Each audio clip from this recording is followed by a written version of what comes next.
Ladies and gentlemen, are you ready to make 2023 your best September elk season yet? If you answered yes, my friends, you are in the right place. From the Western Huntsman Podcast and brought to you by Phelps Game Calls, welcome to the School of September, the most comprehensive September elk hunting podcast on the planet. Listen in to some of the world's most prolific elk hunters joining us to talk about strategy, calling elk, spot and stock, and closing the deal on some of our wildest dreams. From the Broken Time Studio to your knowledge toolbox, let's get one step closer to notching that tag. Ladies and gentlemen, welcome to this episode of School of September for August of 2023. Today is August 4th, and we are inching ever so closely to our favorite time of year, which is September. And you guys are in for a treat this month. And I don't know if this is going to be the last School of September of the year, but it might be. So I'm working on one more possibly. I just can't quite get it confirmed. So we'll see. If it is the last one, I can't think of anybody else better to have on the show for this particular series. Brian Barney, who's also with Eastmans, and he's kind of like the main, the flagship podcast of the Eastmans podcast family. If you don't know Brian Barney, you've been living under a rock in the hunting space. He's one of the most prolific archery elk hunters that I know of. And I'm just really excited to have him on. So Brian, appreciate you joining me, man. Oh, I appreciate it. Yeah, that's quite an introduction there, Jim. I'll have to try my best to live up to it. But yeah, hopefully we can get to the guys some good information that'll help them out for September elk hunting. You know, you're one of the nicest guys out of all the podcasts I listen to. You're one of the nicest guys I've ever listened to. And so tell everybody about you and the podcast you host and a little bit about your background, and we'll go from there. Yeah, sounds like a plan. So yeah, I'm Brian Barney. I started with Eastmans, in 2007. I started writing for them, and we've kind of built off that. And I had this idea about 7 or 8 years ago to start the podcast Eastmans Elevated, and teamed up with Eastmans, and it's been good. I share all the information that helps make me successful, and it's all public land, do it yourself, and it's all blue collar bow hunts. And so, I try to share that knowledge that's helped make me successful over the years, and guys have really connected with it. And proud to say that I've never missed a week on the podcast. And I hope it continues to improve and get better, and then just help this community out that supports me with the downloads each and every week, and get them the information so hopefully they can arrow their big bull or their big buck or whatever they're after. Yeah, and then I saw, because I follow you on Instagram, obviously, and I saw you got to hang out with Cam Haynes this week, huh? I did, yeah. It was a pretty cool opportunity to be able to go out to Oregon out there, go hang out with Cam for a couple days, go do the lift, run, shoot, and then do a podcast with him. I'm so appreciative, not only for the opportunity to be on his platform, but also just the opportunity to learn from his mindset. And there was no sugarcoating it. I think he tested me right off the plane. I think I did a small run off the plane just to make sure I was feeling right and get rid of the jet lag. And then, I think we did 20 some miles and 3 different peaks, and all in about 90, 95 degree heat. So he's definitely the real deal. And I got the full experience, and we laid down a podcast. It was super fun. Oh, that's so cool, man. I'm pretty envious of that. Other than I don't know that I'd want to go on a run with Cam, dude. He would leave me in the dust. But how cool is it that you got to hang out with him and record and all that kind of stuff? He's such a cool dude. Oh, it was the coolest. Yeah. Go shoot bows, get a run in, get a lift in, and then, real in-depth podcast.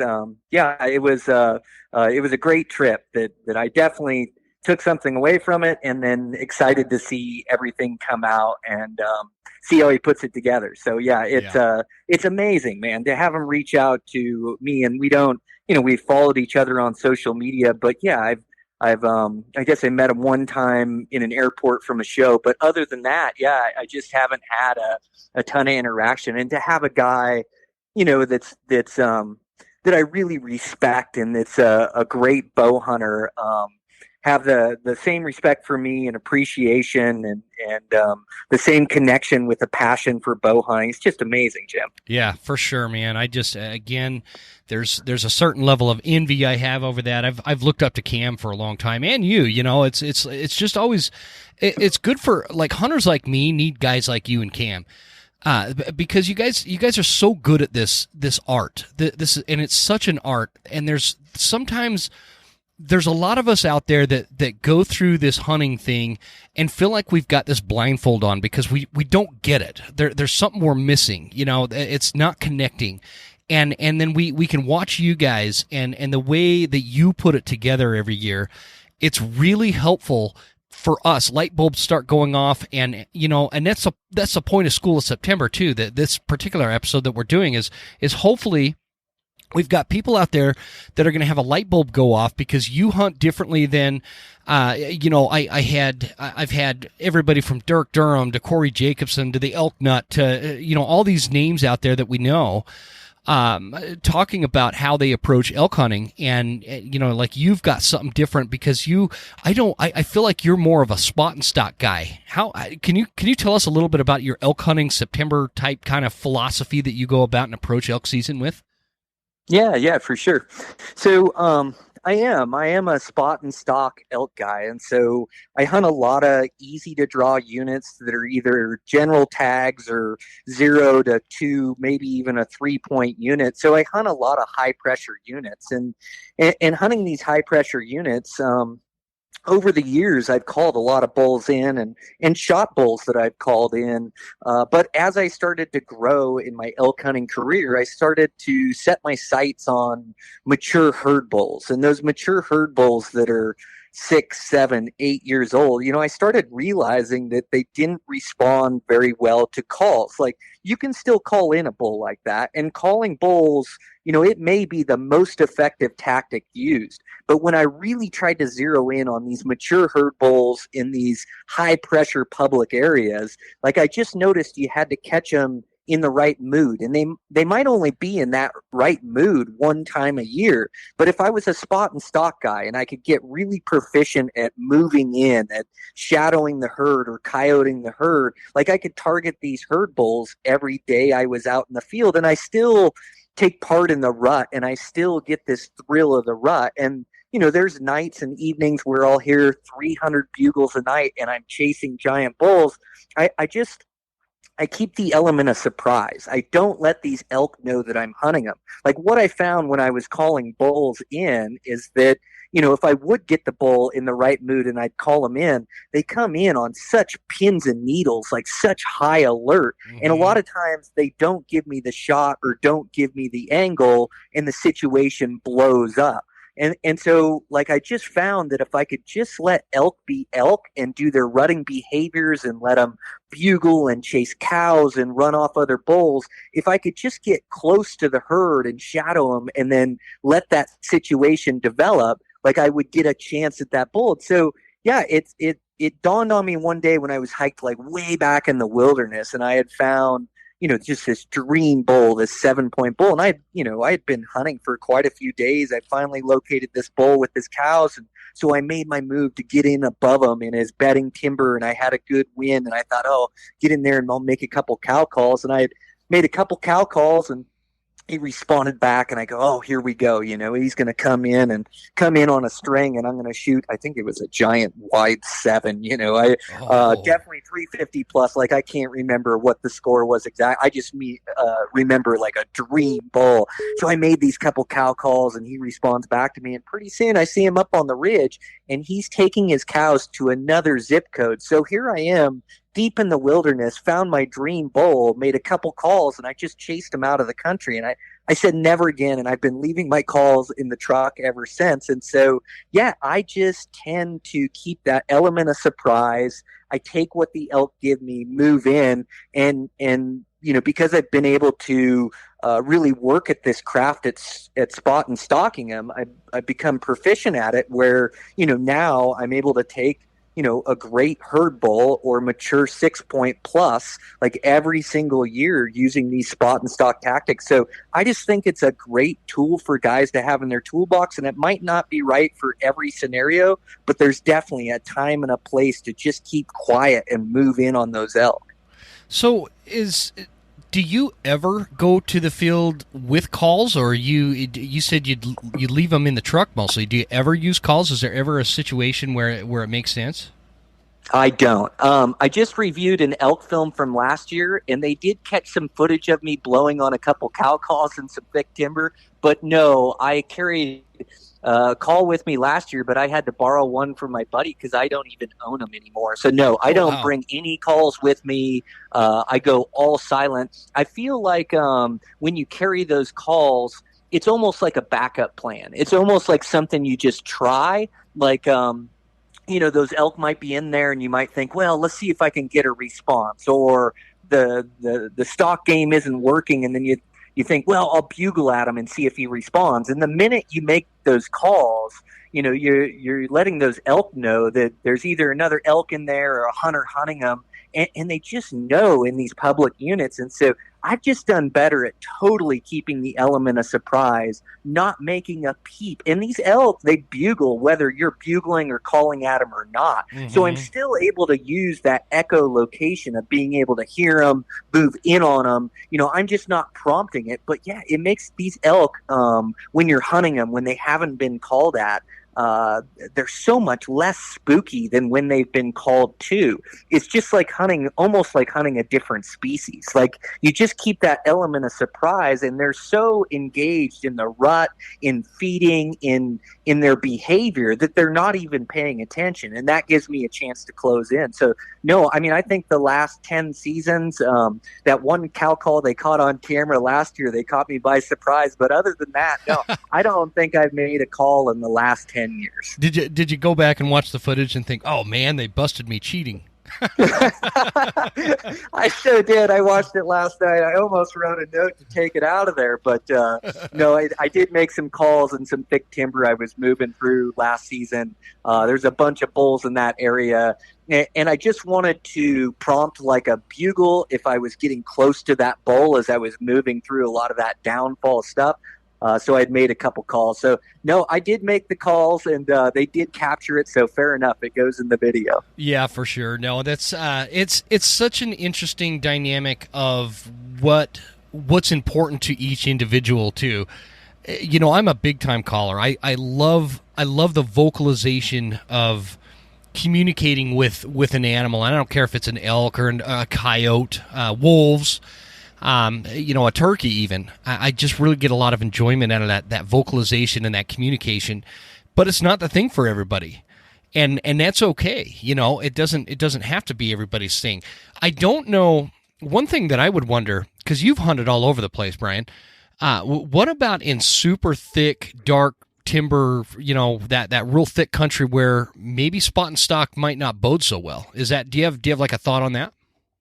Yeah. So, and I think each one of us have to build our hunting style as well. And one person's style isn't going to be the same as another person's style. And the whole deal with like this information and like having these different proficient elk hunters that you've had on, it's like to try to take a page out of their book and be able to apply it to your own hunting. And so a lot of what I talk about this spot and stock, you can be committed to a call and you can still get information out of it, because a lot of it, as you realize, Jim, being a caller, it's like not exactly the noises you make, but where you make them from. And I see a lot of guys that are into these calls, they kind of abandon their elk hunting skills.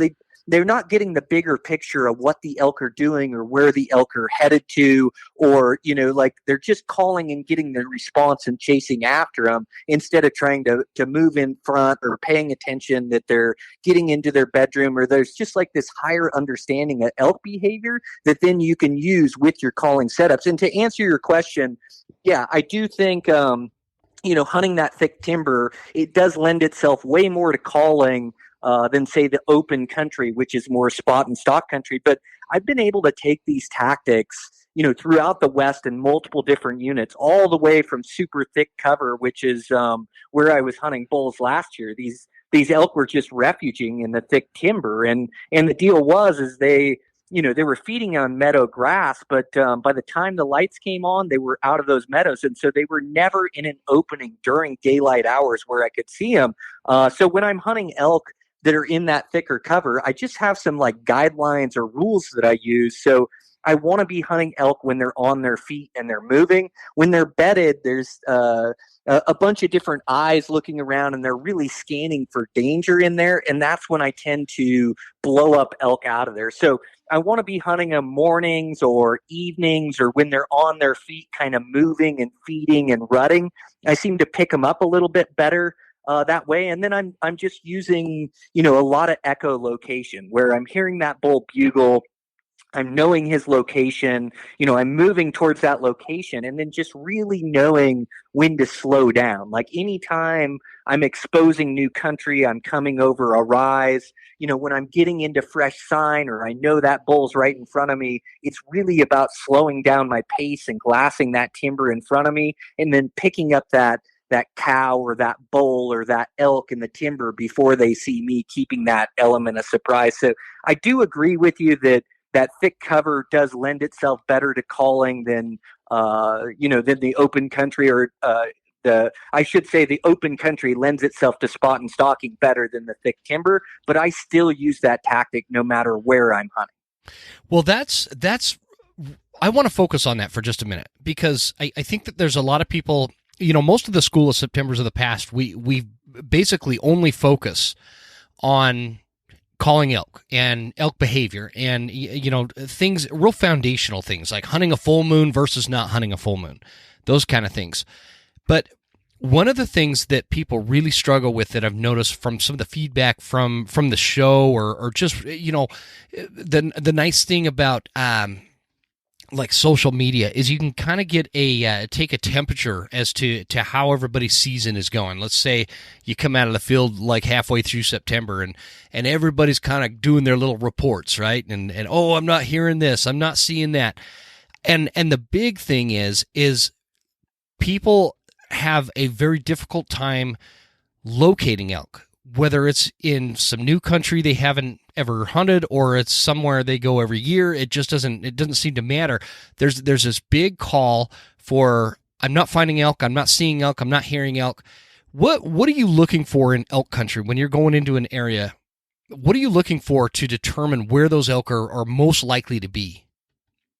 Jim, that's so smart. Yeah, you're keying in on like one of the major factors. Like I always say, the key to killing elk is being into elk. If you're into them day in, day out, it doesn't matter the tactics you use. It's like you're just eventually going to get it right and going to get into a bull. So yeah, you're spot on. It's like one of the biggest challenges of elk hunting is just keeping yourself into elk, finding elk, locating elk, and these elk.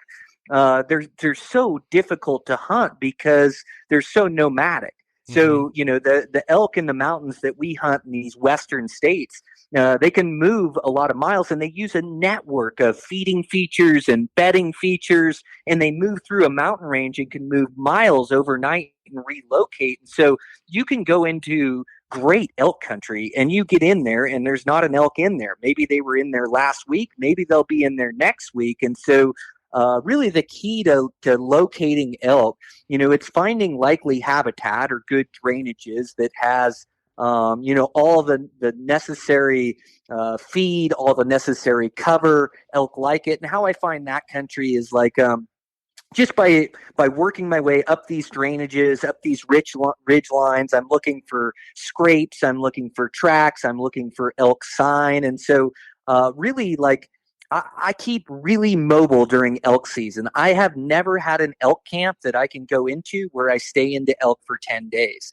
It just seems like they move through this country. And so I'm nomadic and really mobile as well. Like I'm in an area and I go in there, and you have to be in an area at the right time. Like you can go into a drainage that's full of elk, and if you start hiking at daylight and you're in there by 9 o'clock, they can all be quiet. You don't hear a bull, you don't see an elk, and you think, oh, there's no elk in here. So you got to be in the right places in the right times. But what I do is I just I make pushes up these drainages, up these ridge lines. I listen, I glass every single opening, and I get a really good feel for country. And when I'm in there at first light and covering this country, if I don't see or hear an elk, like I'm not going to stick around and look for some phantom bull. It's like I want to find the party of elk. Like I'm just not looking for one herd or one bull. And sometimes that's how it happens. Sometimes I just find a good bull with a group of cows.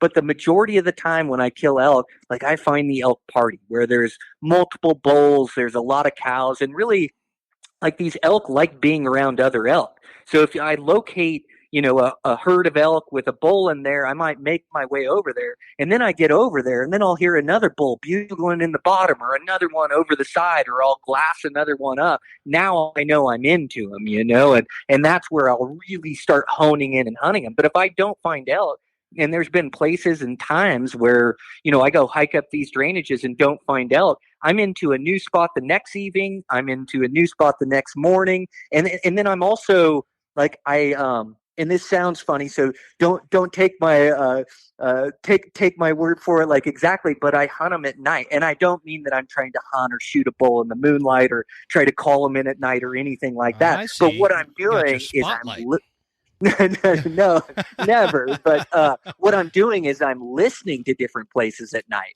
Like these elk, they're so inactive in the middle of the day, unless you're in a rut fest or you get the weather.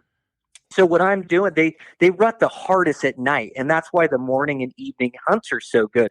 But at night, that's where they have the rut fest and the bugle fest, and they bugle all night long. And so I really use that to my advantage to locate elk, to put myself in elk in the morning. And so what I'll do is I'll cruise roads, and then I'll get out and I'll listen, and just listen for bugles. I don't make a sound. I'm just listening for one to sound off. Or what I'll do is I'll set my tent or my camp like over a basin. I'll hunt different places, but then I'll camp there at night and I'll listen down in that drainage. And if I hear a bull down in there during the night, I know I can go hunt that bull in the morning. And if I don't hear one, then I'm almost like, I'm almost hunting, 3 hunts a day. I'm hunting my morning, my night, or my morning, my evening, and my night to locate these elk. So I use that nighttime. I'll even walk skidder roads. Like I'm not covering a ton of country at night, but I'm definitely like searching around, just trying to hear a bugle, trying to locate an elk. So that's like a huge part of my game plan come September. And then,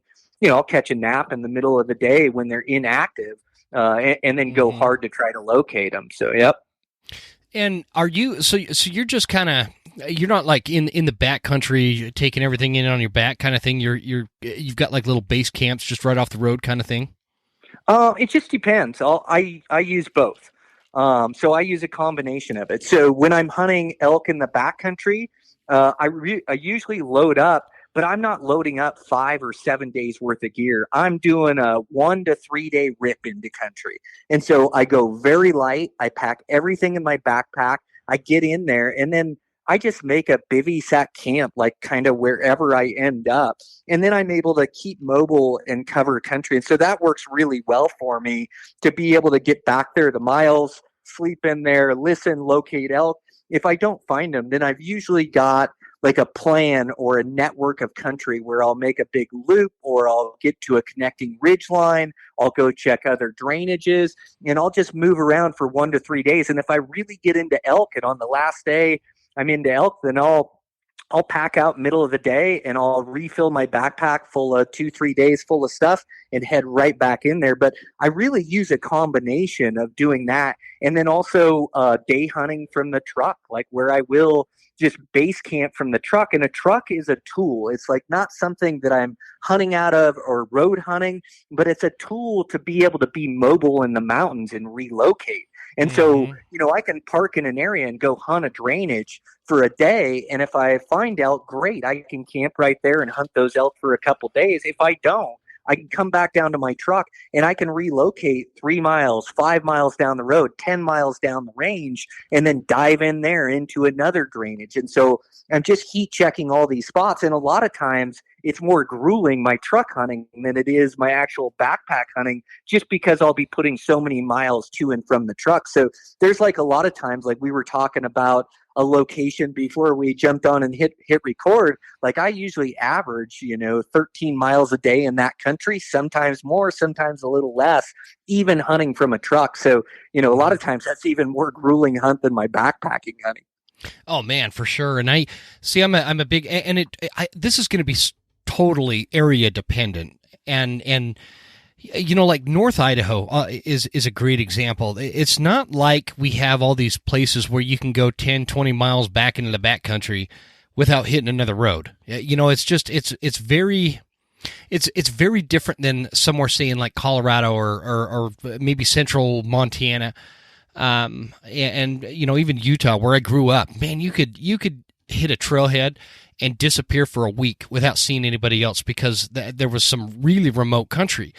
North Idaho doesn't have a ton of that. It does have it, but it doesn't have a ton of that. And so I have this policy where I don't do a lot of backcountry hunting. It's more, I like to be mobile, because if I go 10 miles back and set up a camp and try hunting back there and come to find out there's no elk back there, or maybe the wolves have come through and blown them out, or maybe there's an outfitter that set up camp, back there on horseback and beat me back there, you're kind of pigeonholed.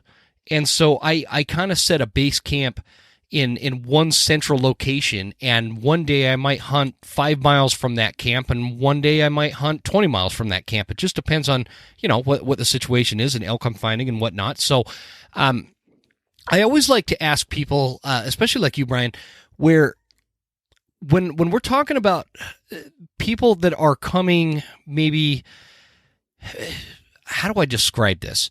Elk hunting is like my thing, right? And bow hunting is like your thing. This is like something we're super passionate about. But there's a lot of people that it's more like a hobby and they're dabbling into it. And they have the desire to be successful, but they don't spend all year thinking about it and planning for it and prepping gear and getting in shape and all these things that it takes to be consistently successful. So I'm curious about talking to people like that for a minute. What would you say would be like the top 2 or 3 things that most elk hunters do that cost them a notch tag? That's a great question, Jim. And boy, you're just speaking my language, the way you camp and cover country for elk. That's just perfect.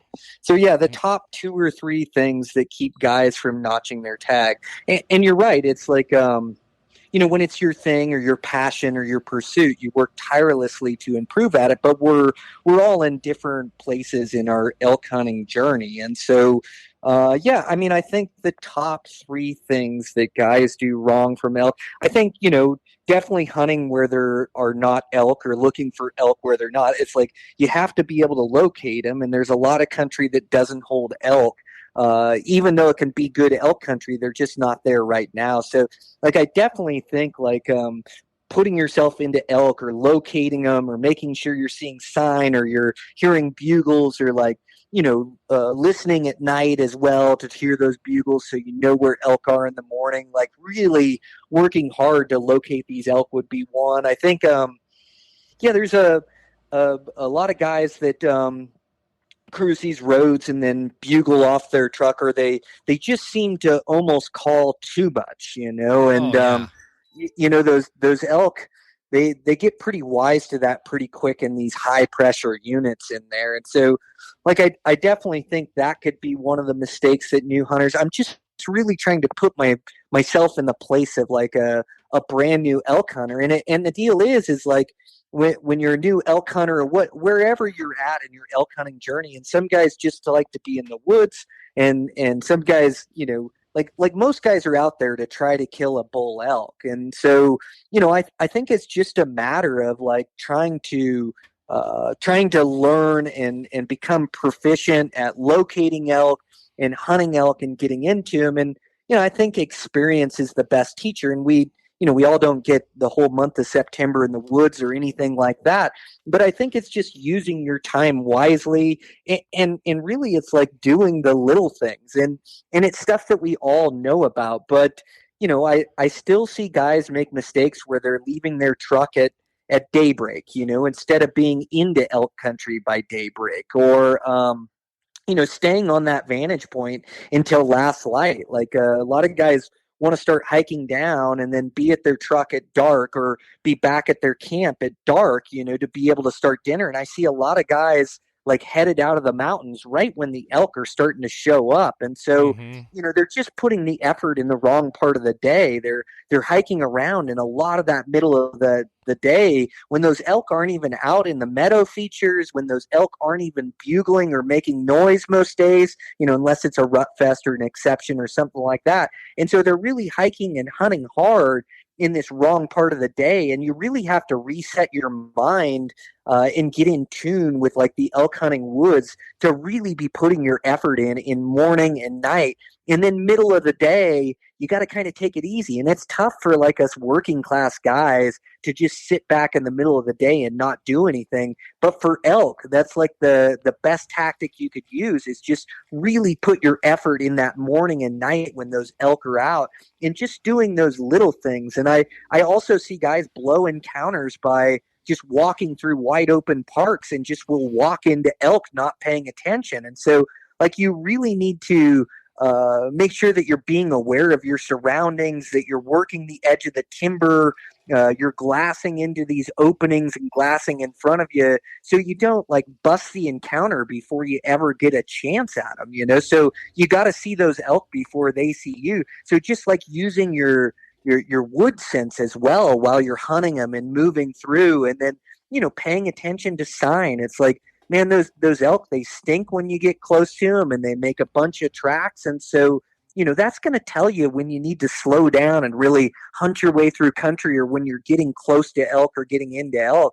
So I just think like just some of those little things that we all know about, but just paying attention to them and really being disciplined and diligent to make sure that you're following through with the game plan is going to put you into more elk, and it's going to gain you more opportunities, which is going to equal more dead bulls in the end. Yeah.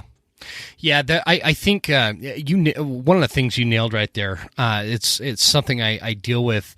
One of the units I hunt has gotten, just over the years, it's gotten busier and busier, which is kind of expected, I suppose. Everybody's getting into archery hunting and whatnot, which is good, I think, for the most part. But what happens is, some of this country, you've got to get down into these just what we call them hellholes.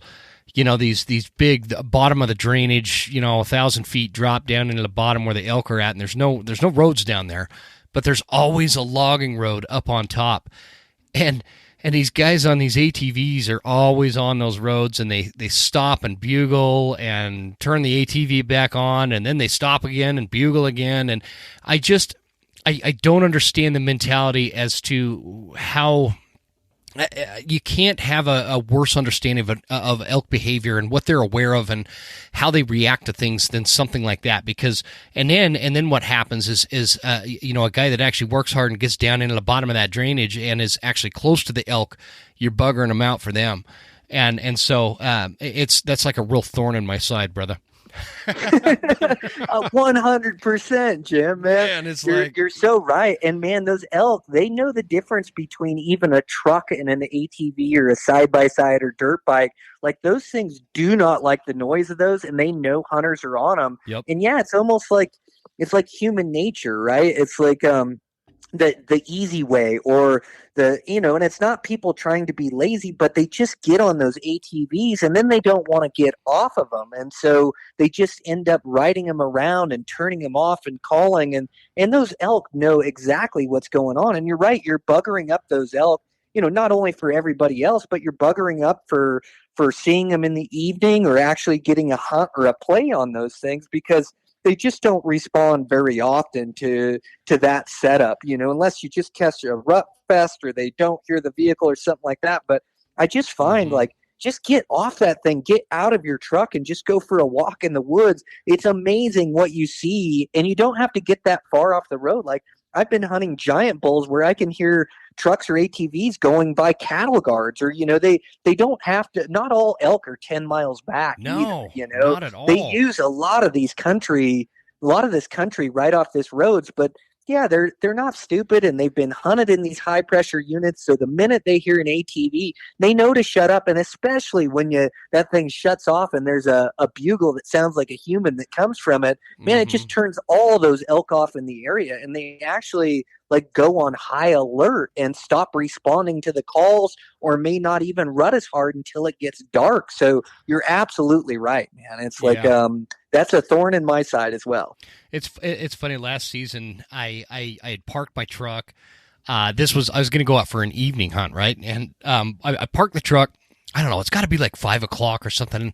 And I let the truck. When I do this, I'll just stay silent for like 5-10 minutes. I don't make a peep. And then just before I go off of, in this particular area, there's two directions you can go. You can go into the, like the east side of this drainage, or drop into this whole other drainage on the west side. So I have two options. So before I go in there, I always let off a little bugle on that west side, because I know I'm going into the east side.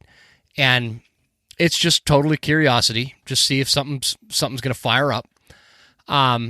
Nothing. I walk maybe 20 yards into the east side.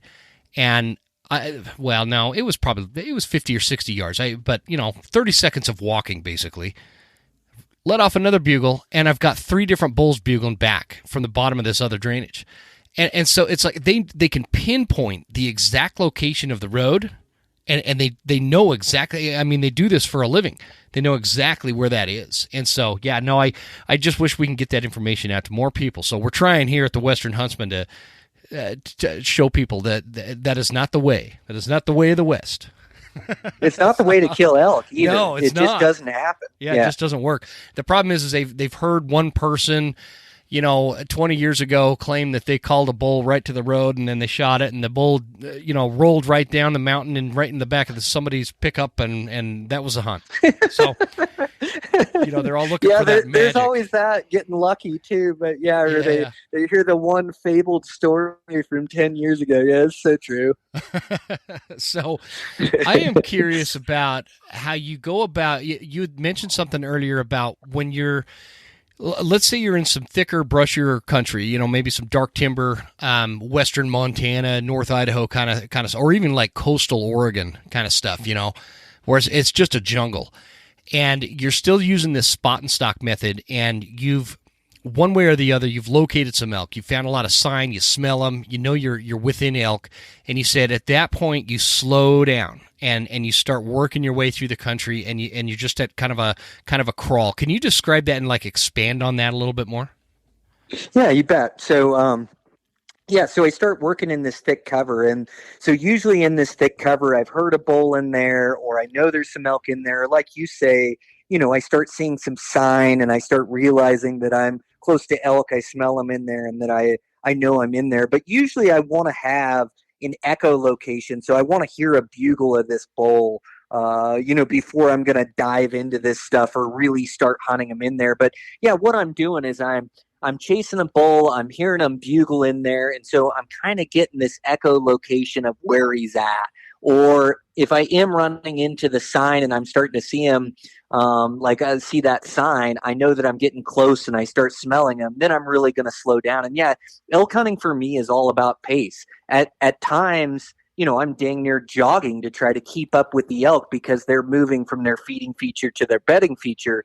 And then at other times, I'm moving like a snail's pace to try to get in close to him. And so what I'm going to do is when I know I'm getting close to those elk, I really start slowing down, and I start using, it's like a bit of still hunting. It's like how you'd still hunt blacktails in Washington or Oregon or in that coastal country. Or it's like, we use it in Hawaii where we go into the thickets after these axis deer a bunch. Yeah. And you just have to really slow down and still hunt, and it's really difficult to move slow. It's like everything in your body is telling you to hurry up or get to this edge, or, they're getting out away from you. But it's where you really have to slow down and watch your footfalls. And elk make noise, but I just don't want to let them know I'm hunting there. So I just start slipping through the cover. And what I'm looking for is I'm looking for a hard trail. Hard trails are like really quiet in that thick timber or in the downfall or whatever it is.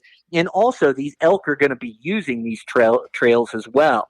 And so I'm going to get on one of these hard trails, and it's just like it's a feel, and I'm really listening to my instincts here. So when my instincts are telling me to move slow, that's where I've got to slow down. Or my instincts are telling me, hey, that bull bugled, he's 300 yards in front of me.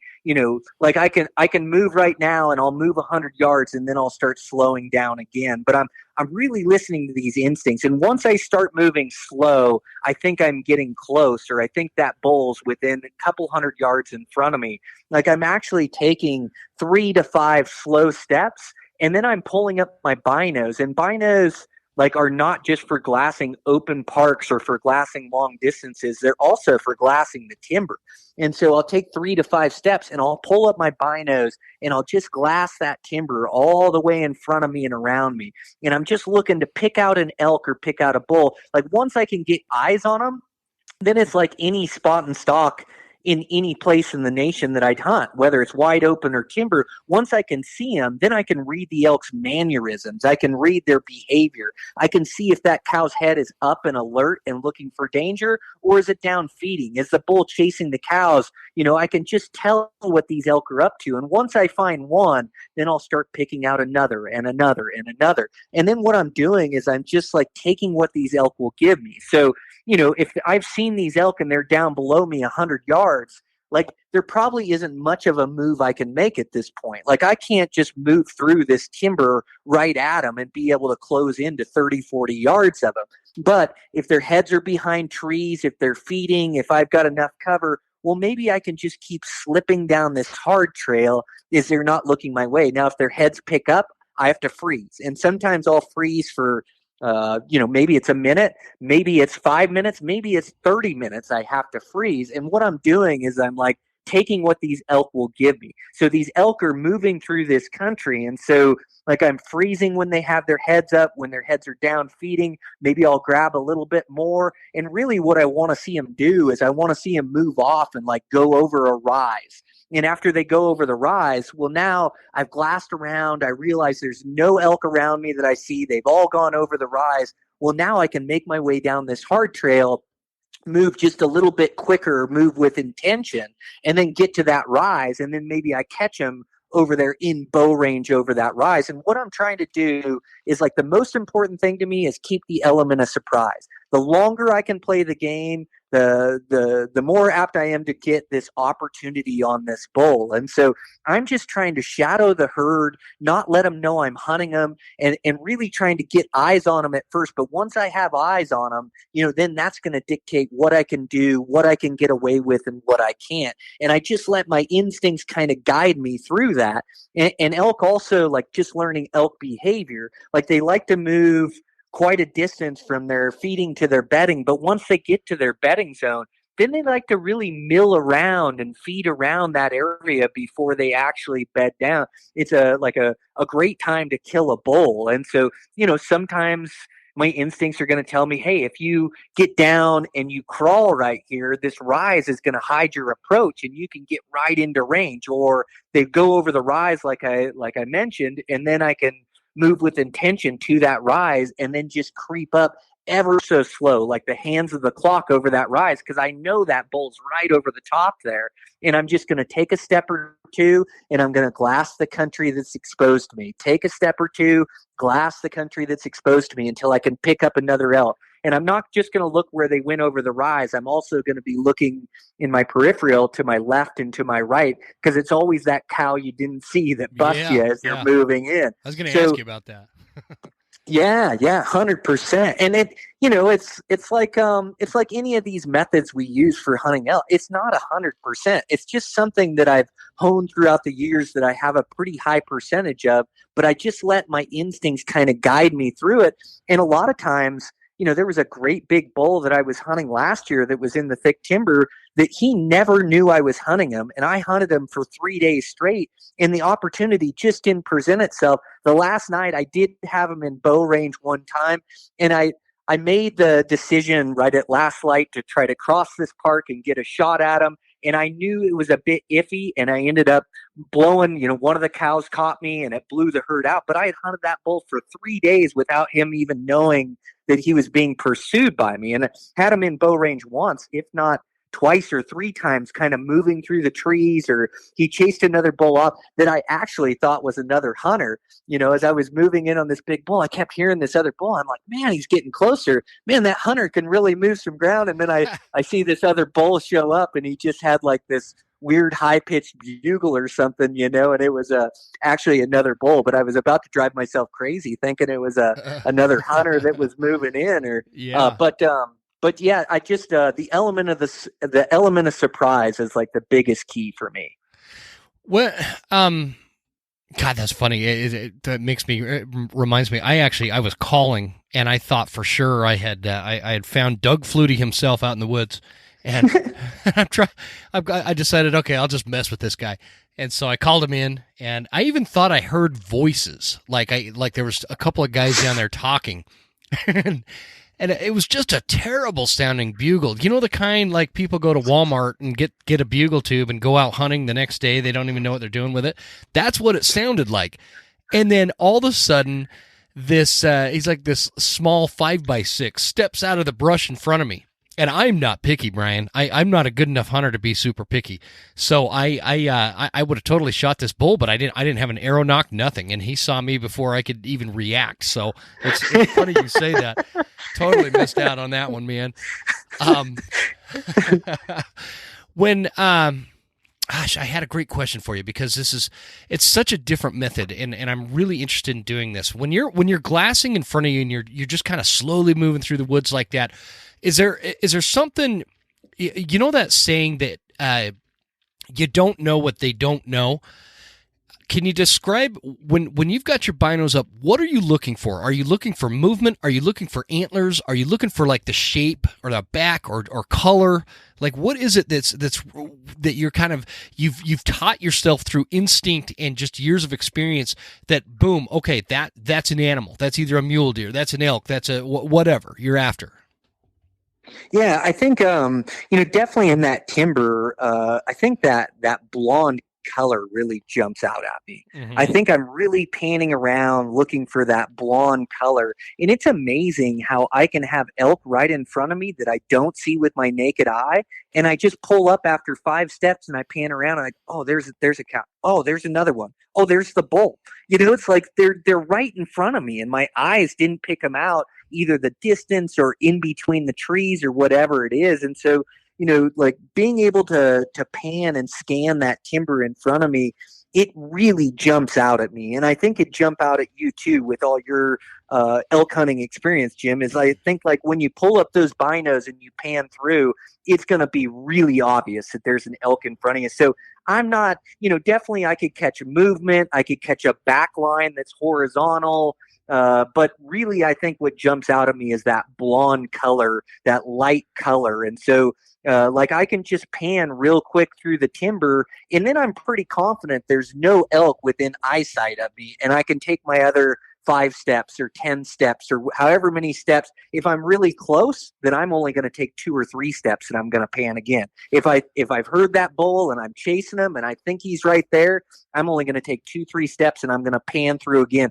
I'm just going to start moving really slowly. But if I think that bull's a little bit further and I panned around, I don't see any elk, then I'll take 10, 15, 20 steps, and then I'll pan again through that timber. But it really jumps out at you. The blonde color, I think, is what I pick out the most. Yeah, I think and I'm not speaking to, because I've heard some guys talking about some of these Roosevelt, out in Oregon and Washington and whatnot, and how the coloring of that elk particularly really blends in with the brush. But I would totally agree with what you're saying. In this dark, thick country that I hunt, the color is the first thing I notice every time. Sometimes it's just a flicker in ear, but usually it's the color. So, curiously, do you have an opinion, Brian, when you know how like there's two ways you could spook elk? There's the elk knows something is awry, but they don't know what, and they're nervous enough that they just start moving off. They're not trucking it, but they're moving out of there. Versus, man, you are completely busted, and they are 3 states away by the time you take the next breath. There's that difference in the first one where it's like you've not been all out busted, but they know something's up. They heard something. They may have, I don't know. I feel like if they smell you, they're gone. But maybe they saw some movement that they're not comfortable with, or just didn't. They have instincts as well. Maybe something instinctually told them maybe it's time to move down the mountain a little bit and just kind of mosey on out. When something like that happens, because I actually do this all the time, and I'm asking for selfish reasons, because I tend to, when I bump elk, they're not like trucking it out of there, but they know something's up and they're just kind of moving off. What do you do at that point? Is it something, would it make sense to start calling, or would it make more sense to not call at all? I know you're not a big caller, but would it make sense to maybe drop down the ridge and try to get in front of them? What do you do when they just kind of know something's up, it's not right, so they're just kind of moving off to maybe where they feel a little safer? Yeah, I know exactly what you're talking about, Jim. And a lot of times, like when these elk do catch movement, they want to confirm that movement before they spook. So, that's where I'm going to freeze. Like a lot of times I see an elk right as it sees me, but if I just stay frozen, like they'll look at me for a while and they want to reconfirm that danger. And if they don't see it, then they may go back to feeding, or they may go back to moving. And yeah, you're right. I know what you mean. Like when you lightly bump elk, or sometimes these elk, they just like to roll country. And so they kind of feed for a while, and then after they're done feeding, they kind of move to this different stage of behavior where they stop feeding, they're not rutting, they just start moving country, and they're actually moving to their bed. And I don't know if they actually have a sixth sense, or if it's a light spook, or if it's just time to start moving to their bed where they start rolling country. And so yeah, I'm going to make sure that I'm not reckless in this scenario where, I don't want to blow them out of the country because, again, like locating elk is such a huge part of killing elk. So once you locate them, like I don't want to blow them out of there. Just like that giant bull I was hunting last year, I hunted him for 3 days because I didn't give my position away, because I didn't make those wrong moves, because I didn't get overly aggressive or reckless, as I call it, where I'm making moves where they can see me. But that being said, Jim, like if they start moving, yeah, I'm going to start moving with them. I'm going to start trying to shadow that herd and trying to move with them and trying to pick them up in those trees, and they go over the rise. Now I'm going to go over that rise. And you're right. Like, there's like a strategy to try to get in front of them or to try to cut them off. Or sometimes you can just keep with that herd, and then they're going to get to a place, maybe it's a half mile, maybe it's a mile, and they walk uphill and they're going to get close to that bedroom or their bedding location, and then they'll start milling around just being elk again. And I've actually seen spooked elk, like in open country. There was like in open country, I've seen them blown up either by me or by other hunters or whatever the case is, where if you can keep with those elk and just keep sight of them, and sometimes, I mean, I'm jogging to try to keep up to them, and I just get to the rise and I look over a half a mile or a mile and I see them going over the next rise. And then I'll race to that next rise, and then heck, I'll just barely catch them going over the ridge over there. And then I'll get to that ridge, and then maybe I hear them bugle down below me. But these elk, they'll put some distance in between you and them, or between whatever spooked them or the country they were in. And they can relocate, zip codes away. But sometimes if I can just keep with them, now they'll get in that drainage. And I've actually seen them go back to rutting, and they'll go back to just being elk. And then I've killed bulls that way just because I was able to keep with them and I found where they went. And maybe I don't kill them that morning because, I hear him bugle in that basin, but he only bugles a couple times and it's faint. And then nothing, but I know where that bull relocated at. And so I'll be back there in the evening, then I'll relocate him. And then, he has no idea that I'm in the country, and I get this totally new play at him, so it's like, it's definitely going to be different or scenario based.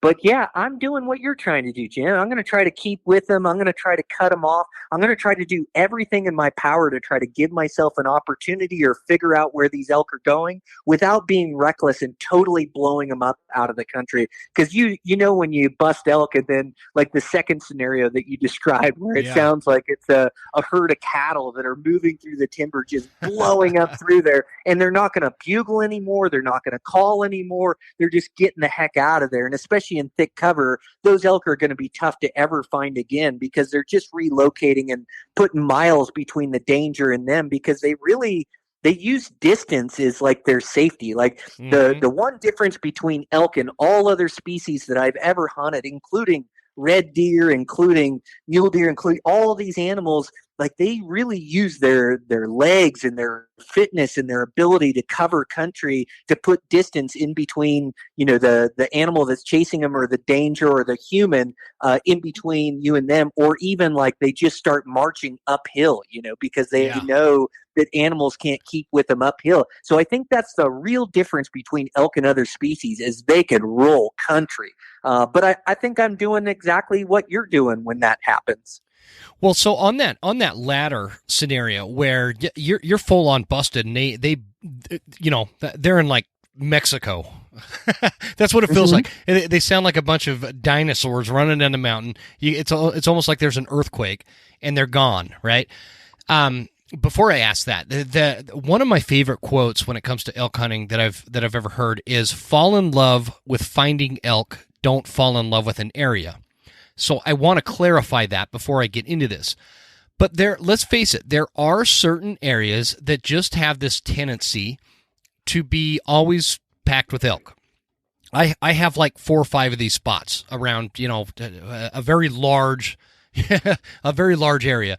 I know that at some point during September, there's going to be elk in there. And so I don't ever focus on going back to the same spot I saw a bull 5 years ago. You've seen hunters do this, right? Where maybe they saw a big bull in 2015, and now they spend and waste all this time going back to the same spot to check to see if that bull's back or there's another bull in there. There's that aspect. And then there's legitimate, for lack of a better term, which I hate this term, but honey holes. There's legitimate areas where that I have this particular mountain. I know that there are elk on it every September, and I always get a lot of action up there. I love it. It's really challenging, though. The wind is so funky on this thing. One day, Brian, they're going to make a mistake, and I'm going to nail a big bull up there. So, anyways, let's say somebody has a spot like that. They're really excited. They've got this spot where for years they've always got action. There's always elk. But then they just absolutely blow these elk out. Do you have an opinion as to when those elk will be back? Man, that's a great question. I love your quote. And boy, Jim, you don't give yourself enough credit. You're a real intelligent elk hunter, the way you approach it and pay attention to the terrain and the elk. But yeah, that's a great question. So I don't do very good waiting for elk to show up. Even in great elk country, I just don't like to wait for them to be there, even if it's good country. Like, I like to go out and find them. And so I'm with you. I do have these same locations like you do where I just know that it's a really good elk terrain. Is there elk in there all the time, 100% every time I go in there? No. But they really utilize and like this country. When they feel hunting pressure, they get pressured into this country because maybe it's got a lot of cover, it's tough to glass. And so, I do have these really likely good elk spots that I'll frequent, and I'll go in and try to locate elk in there. But yeah, when I bust them out, I don't do good waiting for elk to show up. But what I do find too is some of these honey holes, like I think I bust a bull out of there and they take off, and I think, oh, it's over. It's like, never going to be here. I got to go find another one. And I actually made that mistake last year. That giant bull that I was chasing, I got some great pictures of him. I was really close to killing him. That last night when I pushed it that I told you about, there was 2 bulls in there. He was right there at like, I just needed to close these 20, 30 yards through this opening. And then, I had him right there and the elk are all feeding around. And I made that move and got fairly aggressive and I got caught by a cow. And they blew up out of there. No more calls that night. They're gone. And I'm just thinking exactly like you did, Jim. Like, God, I messed it up. Here I got aggressive. I should have just been patient. I could have hunted them the next morning, the next day. I think I busted this elk out of there. Now, it worked out for me. I used my method and I went to a different area. I located a great 6-point bull and I ended up arrowing them in this other area. Nice. But my buddies continued to hunt that area. And my buddies continued to hunt that giant bull for the next 2 or 3 days. So that bull, he liked that area so much that he ran and chased out of there, but he kept right in that same zone. Like maybe he moved over to an adjacent drainage or he moved back into the thick cover, and sure, he didn't call that much that night, but he was right back in that same area for the next couple 2-3 days. And my buddies actually got chances at him in there, never fired an arrow at him, but we're chasing him around that same, we called him the Dragon. You could just hear his bugle. One of those old ones. It was just so raspy and just like he almost like sent chills down your spine. Every time you heard him, you just know you're listening to an 8-year-old or older bull. And then his body size, just this belly and this chest. I'll send you a picture of him when we get off the call or whatever. He's just, his body is just giant. But the Dragon, and if I just would have kept in there and kept hunting and gave it another hunt, maybe I would have killed that giant bull. And I killed a great bull and I've got no regrets from last season. But I think sometimes when you blow them up, they like that area so much that they don't go as far as I think they do. They didn't relocate zip codes away. They just stayed in there. But yeah, I don't do real good waiting for elk to show up. I like to go find them.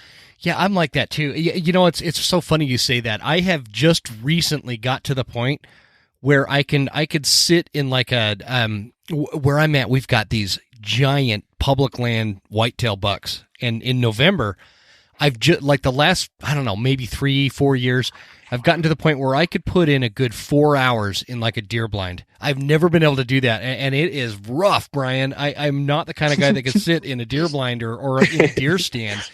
I'm too antsy, and I grew up hunting mule deer, so it's totally new for me. But anyways, I'm kind of the same way, but I get that question a lot. Like, hey, if I blow them out, do you think they'll be there the next day?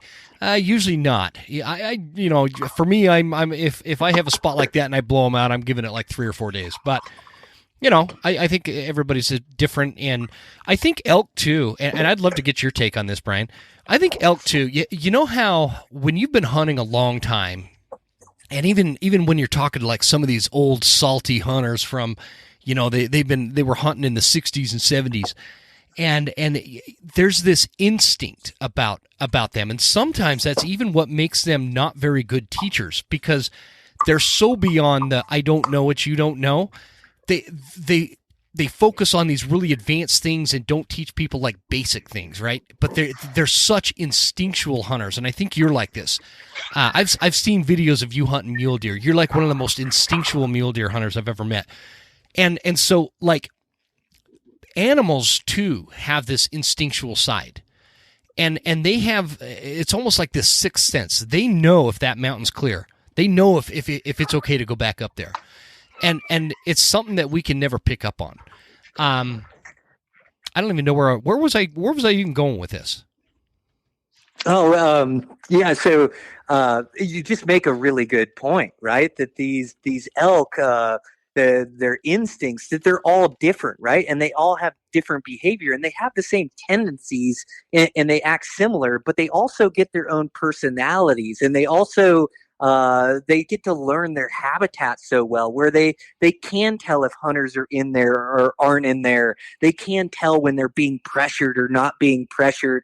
And also, these elk, they just interact with the landscape differently. Like an elk, in Idaho is going to act different than an elk in Montana. They just interact with that habitat differently. Mm-hmm. I think was the point you were trying to make, is that these elk have instincts as well to their behavior. And they have such a knowledge of the terrain that they live in. It's like, yes. Like 2 weeks ago, I I came home from work, which is a pretty rare thing. I came home for lunch.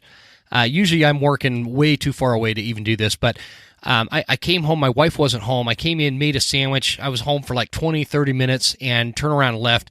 And my wife gets home a couple hours later, and like I thought I'd cleaned up the little sandwich mess that I made, you know. She knew somebody was there. She had known somebody was there. I got busted like maybe this little crumb was somewhere, or I didn't clean the mayonnaise off the knife or something when I made a sandwich. And you know, it's like that. Elk are so intimate with the areas that they live in. I think that we sometimes take for granted the fact that this is where they live all year round. Yes, we could be great woodsmen. We could watch all these YouTube videos and listen to a bunch of podcasts and think we know all about elk and the environment they live and some of their behaviors. But the bottom line is they're there all year round, and they do this for a living, and so that aspect of how intimate they are with their surroundings and knowledgeable of the terrain that they live in, I think is something that people take a lot of, they just take it for granted, and the way to overcome that, I think, is experience, like you've got. I feel like you're the kind of guy you could put in a helicopter and not tell you where you're going and drop you off with a bow, and you're going to find an elk and you're going to kill an elk. And that comes from experience and knowledge and understanding the elk and the animals and what you're going after. And so why don't we I don't want to keep you too long today, but can you tell everybody where they could find you on some of these videos that we've been talking about, and we'll go from there. Yeah, happy to. I just think that last point you made is so good, Jim. Like these elk, they survive to be a 4 or 5, 6-year-old bull or an 8 or 9 or 10-year-old bull because of the way that they interact with the landscape. They know escape routes, and they know where hunters are coming from. They know that they're coming up the roads, and they learn how to avoid these hunters, how to escape from them. They know how to hike up this hill. So to kill a bull elk, you have to be better than the other hunters that have chased them in all the years past, you know, and they're really keen instincts. Like, you know, they don't reason like we do, or they don't think like we do, but they listen to their instincts, and they're so in tune with their environment and so in tune with the predators that are chasing them. And so you're right. The way to beat them is to hone our own instincts. And the way we hone our own instincts is by taking in, you know, the knowledge from like, the podcast that you're putting out, or this September series, but you take this information and you apply it into your hard drive, and then you apply it to your own experience, and you get out there and you have this experience with these elk, and you really pay attention about how they beat you, or you pay attention to how they move through the landscape and where they're feeding and where they're bedding. You get like this understanding of how these elk are interacting with the habitat, and then just listening, you know, once you hone your instincts, like your instincts, you know, it's like your decision-making ability. It's like you don't want to have to sit down and write some complicated math problem to figure out where you're going to hike into. Like, you just got to hike, and you hear a bugle and you go, okay, I'm going left. And then as you go left, you go, oh, here's a hard trail. And also, like, taking notes about the wind. Like, more hunters have been busted by the wind than anything else. So really learning your mountain range and how the thermals affect it and the directionals, really taking notes at different times all the way throughout the hunt, not just when you're chasing elk. And then paying attention to forecasts, and oh, they're forecasting a southwest wind. How do I think it'll blow up this drainage? When do I think the thermals are going to change? Like, I love in the evening when the hillside starts to get shaded and I get those constant downhill thermals. I know I've got, you know, a great consistent wind that I can trust, or right away in the morning for the first hour before the sun starts to warm up that valley floor, I know I've got a steady downhill thermal. And creative thinking is rewarded as well. Like, I was on a bull last year. I didn't kill the bull, but I had a good game plan and got pretty close. But instead of chasing these elk up the mountain every morning like everybody else was doing, hearing the bugles and chase them, it's like, I know where this elk is headed. I know where his bedroom is. And even though I've got a downhill thermal for the first hour, I'm just going to huff it, and I'm going to get up there. And then these elk are going to be working into me. And about an hour into the day, when the winds switch, now I'm up where he's at, where I'm always hearing him bugle, where I'm always trying to chase him, you know? So this creative thinking, this listening to our instincts, honing these instincts, like really listening to them. And when you make a mistake, you really look at it and drop your ego and go, gosh, maybe I should have done this, or maybe I should have waited a little bit longer. And that all downloads into your hard drive that's going to affect the next decision you make on the next bull that you find. But really honing in on these instincts and trying to get good at your decision making, like I really think that's what kills elk. So, man, I just think it's such a great point you made. Yep. I love it, man. These conversations, they get me so pumped, man. I'm just so excited for this season. It's just been It's been such a quick year. I'm still surprised that it's already August 4th and September elk season opens in like 3.5 weeks for me. I'm still blown away. I just can't express how, I don't know, you get, as you get older, the years go by faster, man. And I hate they it. sure do. It just feels like, because last September, after I'd shot that bull, I had liver hit him, so I let him sit overnight, and I came up the next morning, and that's when I had my truck. I don't know if you know about this. My truck caught on fire as I was going up to recover my bull. Man, it burned to the ground. The truck burned to the ground. Had my pistol in it. I saved my bow, saved my pack. But I lost just a ton of stuff in this fire. I'm still butthurt about it. Lost my laptop. I had a laptop in the truck, but anyway.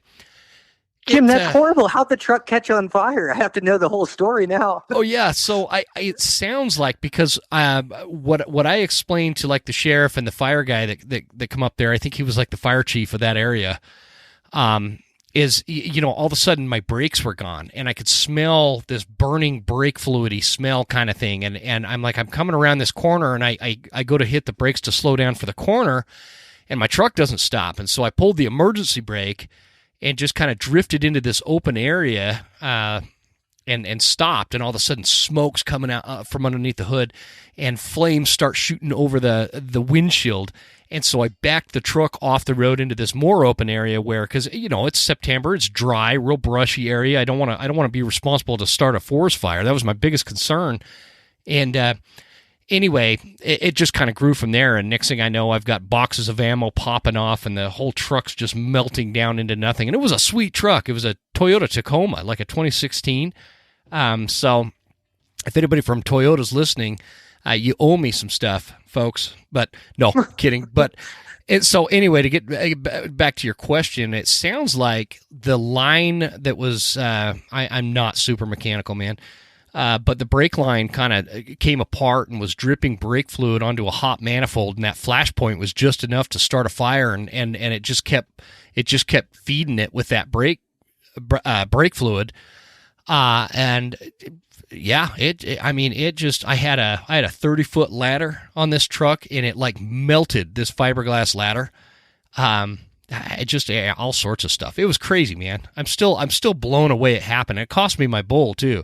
Because my truck burned down. I was only like a mile from where I'd parked to go where I knew I was going to find that bull piled up. And he was probably maybe 1.5 miles, 2 miles from the road. And so, yeah, I couldn't get over there. I had to have my wife come and pick me up. I was like 6 hours from home. It was crazy. Jim, that is so wild. Isn't it wild? Boy, that is some bad luck. Like, that's beyond bad luck. I've never heard anything like that. Such that bad is luck. Absolutely wild. Well, you're in for a redemption season then for sure. Man, oh man, yeah. That is crazy. Yeah, it was nuts, man. Then when I finally found the bull, this was a few days later. The crows took me to it. Somebody cut the horns off already and got off with them. It was just a blow all around. Anyway, how did I even get on that topic? Oh, how fast it was since the truck fire to all of a sudden now it's elk season again, because that was like September 28th when that happened, and now here it is. We're knocking on September's door. So, what kind of season do you have coming up? Let's kind of wrap it up with that. Yeah, I got a good one for sure. I start off. I've got a mountain goat hunt at the beginning of the season here, so yeah, that'll be the first one that kicks it off. Couple high country mule deer hunts that I'm going on. and then I'll start elk season. I really dedicate a lot of time to elk season.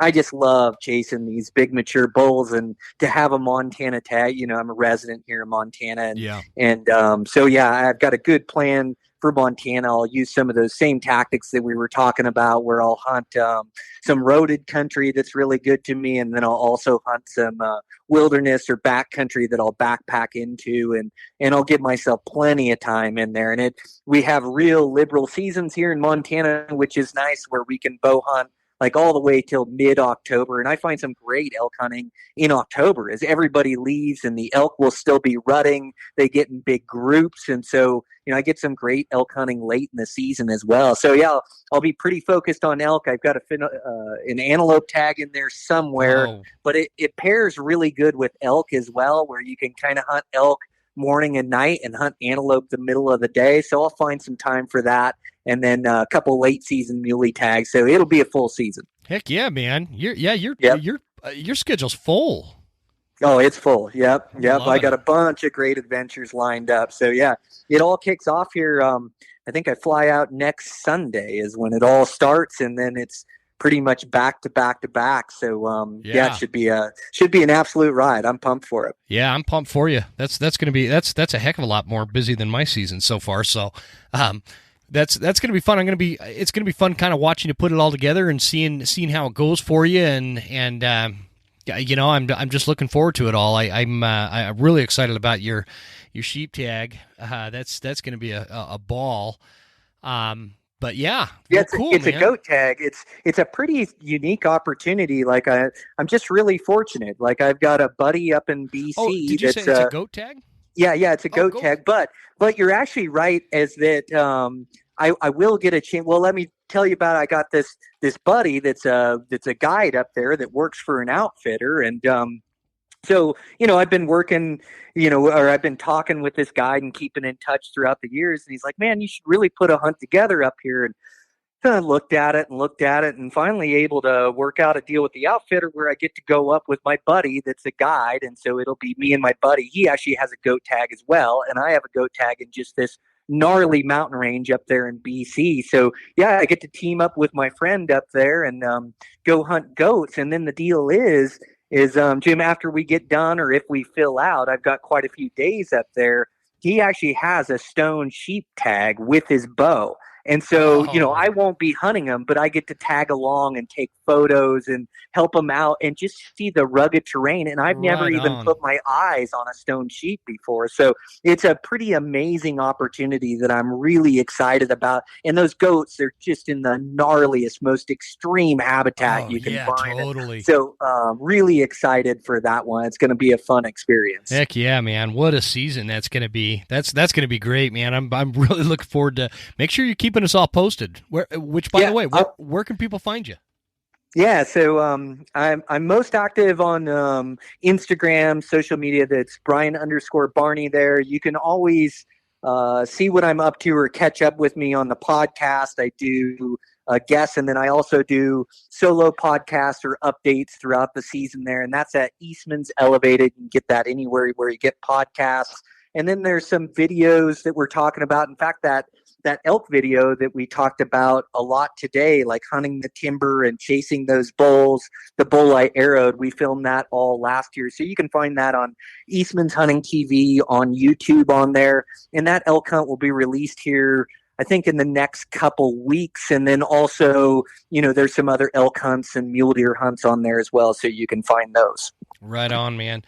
There's tons of content out there, guys, with Brian, and it's worth watching. You'll get a lot out of Brian. You have this way of delivering information that's very understandable to people, and I think that's why people are so endeared to listening to your podcast and watching your videos and stuff like that, because your delivery is very, and I don't even know if you try to be educational, but it's very educational, and you just have a way of delivering it in a way that people can understand, that is not, sometimes you watch these videos and it just kind of blows over people's heads, like, I don't even know how that happened. I don't know. I don't know if I'm even explaining this right, but you've got like I hear somebody call it the heart of a teacher.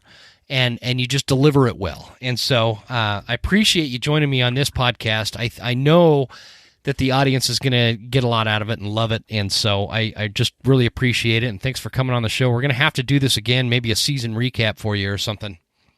Yeah, I really appreciate it. Definitely going to have to do it again, whether it's on your platform or mine. But I really enjoyed the discussion.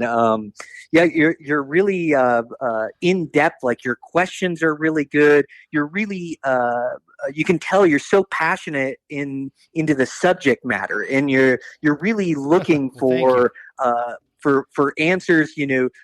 Like you mentioned, for yourself, but also for the audience. So, Jim, I'm really glad we got a chance to connect. And yeah, this definitely can't be the last time. Yeah, for sure. I really appreciate hearing that, man. So, just stick on the line for a minute, but I just want everybody to hear, really look up to you. Think you are, and I told Dan Picard this as well. Between you and Dan, you guys are like the two best mule deer hunters I've ever seen. And it's just it bodes well for people that are trying to learn this stuff, because you guys are really passionate about sharing this information, and we all appreciate it, brother. Yeah, absolutely. And check out, Dan and I have a new podcast that we're doing together. Oh, that's right. It's called Eastmans Bow Hunting Journal. So we're 10 episodes in, but you talk about information heavy on there. So me and Dan, they call us the Bow Hunting Brothers at Eastmans. And basically, anytime that we're together with the Eastmans, you'll find Dan and I off in a corner or off on our own table, and we're always talking in-depth bow hunting. So we just started to hit record, and his episodes are always so popular on the Eastmans elevated format. And so we just had this idea that, hey, let's just get together every couple weeks and let's just dive really in-depth into bow hunting and into the tactics and into the setups and into everything that we would normally be talking about anyways. And so we started this podcast, and yeah, it's done really well so far, and guys are really liking it. So you can also get some more content on there, some more information for sure. Heck yeah, guys. Don't miss out on that kind of stuff. That is this kind of stuff you're going to find yourself on a mountain with your bow in your hand, and it's going to be this very unique scenario, and you're going to be standing there, and all of a sudden the information you hear on one of these podcasts is going to pop into your head, and you're going to be able to seal the deal because of it. So that's the magic behind it. And so again, Brian, thanks a bunch for joining me, man. Let's just keep in touch, and we'll talk soon. Yep, sounds great, Jim.